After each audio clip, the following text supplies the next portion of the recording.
السلام عليكم، رمضان كريم وكل عام وأنتم بخير وصحة وسلامة وخواتم مباركة. قبل ما أبدأ خلونا نذكر الله ونصلي على النبي. بسم الله نبدأ. طبعا عندي 25 كيس رز بسوي بخاري في 14 قدر. هل أكشن كل واحد لحاله أو أكشن في قدر واحد؟ طبعا أكشن. طبعا نزيت هذا حق الكوشنة فقط. أما بالنسبة للقدر البقية بسوي البهارات الصحيحة مع الملح مع الزيت، كل قدر حقه أعطيله. أما بالنسبة للكوشنة بكشن البصل والصلصة والماجي والبهارات المطحون. شوف ما شاء الله. طبعا ما ابدا انا اصور الكشري من البدايه.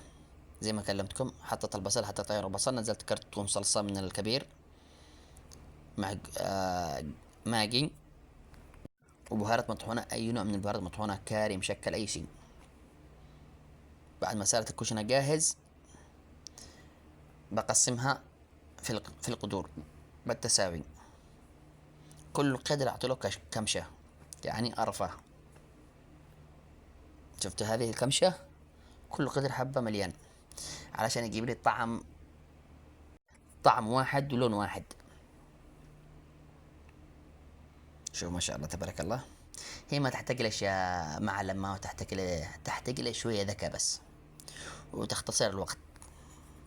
أنا لو كنت كشنت كل واحد لحاله بياخذ عليه الواحد كل قدر 25 دقيقة. وانتم حسبوا حسابكم 14 قدر بس، كشنوا في قدر واحد ووزع. هي نفسه. شوف ما شاء الله.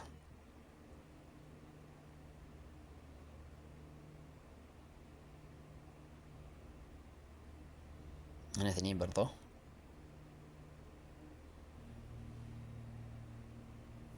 ما شاء الله كل يوم بنزيد شوية فوق، كل يوم بنزيد 1000 وجبة، 1000 وجبة، 500 وجبة.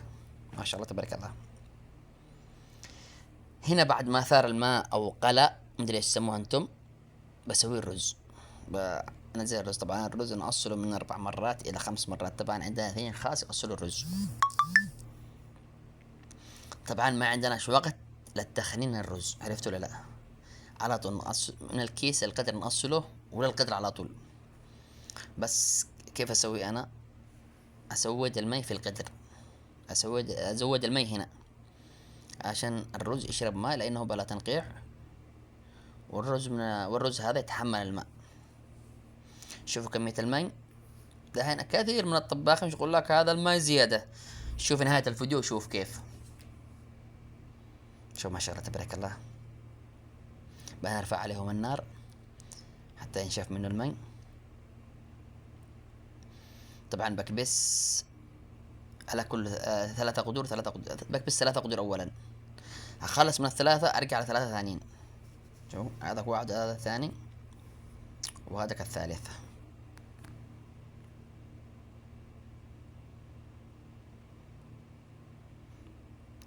بعد ما نشف شوية من الماء بنزل الجزر والزبيب. اذا ونزلت الجزر في الموية من البداية الموية يثقل والرز يمسك في القدر على طول، بس هذه الحركة ما يمسك مرة. شوف ما شاء الله. وبعد كذا اسوي طبقة من الجزر فوق، ورشة من الزبيب، ورشة من البصل المقلي اختياري. طبعا انا احب ادلع الشغلة. شوية بهارة رشة، بهارة اي نوع، بهارة مطحون. طبعا صارت الثلاثة جاهز، بقصرها الان، نغطيها ونخليها مدة 20 دقيقة الى ساعة، الى ساعتين، حتى يسحبون من عندي.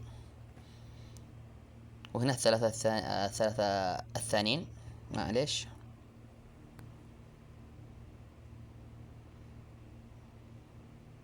وهنا ما شاء الله تبارك الله صاروا جاهزين. شوف الحين اللي يقول لك المويه زياده، شوف حبيبي كيف النثريات. انا عارف ايش اسوي. شوف ها، نثري ما شاء الله تبارك الله. طبعا سحبوا الاثنين، والباقي الرصه هذه الحين بيسحبوها. باقي الاثنين انا بنرفع عليهم النار. فتحت حساب في التيك توك جديد احتياطي، بحط لكم الرابط في الوصف وفي التعليقات، تابعوا هناك. الله يسعد ايامكم.